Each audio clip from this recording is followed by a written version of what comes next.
دعای پدر و مادر و نفرین پدر و مادر مثل دعای چه پیامبر در حق امت هست. دعای خیر پدر و مادر برای فرزند ردخور ندارد، حتی اگه پدر و مادر کافر باشن. فقط در عبادت و بندگی خدا اجازه دادیم که از اونها نافرمانی بکنیم، اما در غیر اون صورت باید خدمت و احسان بهشون بکنیم.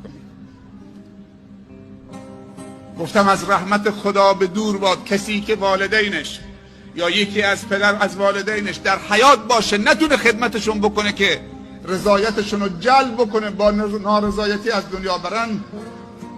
ای محمد بگو آمین. گفتم آمین. واقعا زنگ خطره. پدر و مادر رو یک هدیه خداوندی بدونید، یک فرصت بدونید.